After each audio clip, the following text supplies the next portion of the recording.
फिर से रिविजिट करना चाहिए क्योंकि नतीजे अच्छे खासे, मुनाफा 5% बढ़ा, आय में 20% का इजाफा देखने को मिला, कोर मार्जिन्स फ्लैट थे और कंपनी ने अपनी गाइडेंस जो है वो कायम रखी है। आज कमज़ोर बाजार में शुरुआती सेशन में अगर देखें L&T है जो कि एकदम से बाजार को सपोर्ट करने का काम कर, ऑलमोस्ट 5% के अपटिक 3585 के लेवल्स पर। आपकी राय?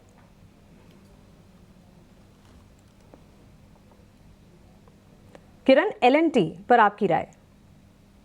Okay, sorry.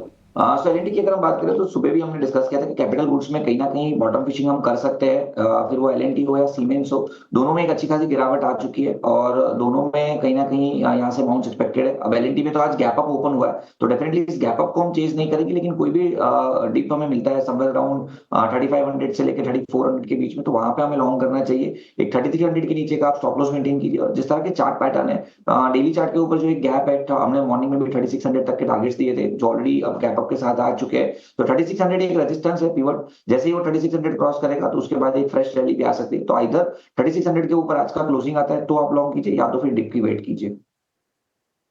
3600 के लेवल्स का इंतजार, इन लेवल्स पे ऑलमोस्ट पहुंचने की तैयारी में L&T, और जैसे ही पहुंच जाएगा प्रशांत जी एक बार फिर से रिविजिट करेंगे, आगे के टारगेट्स आपके क्या है वो समझेंगे। लेकिन इस वक्त अगर आप देखें, फार्मा है, रियल एस्टेट पैक है, ऑटोमोबाइल और साथ ही IT सेक्टर है जो कि बाजार को संभालने का काम कर रहा है।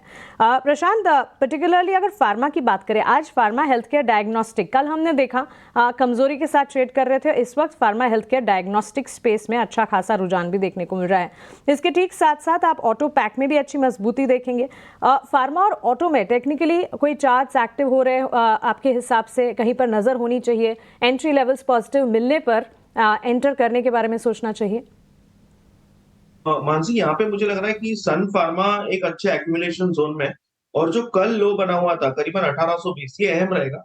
और मेरे हिसाब से एक छोटा स्टॉप लॉस रखते, यानी करीबन आप 1845 1845 1% रिस्क रख के आप लॉन्ग जा सकते हो।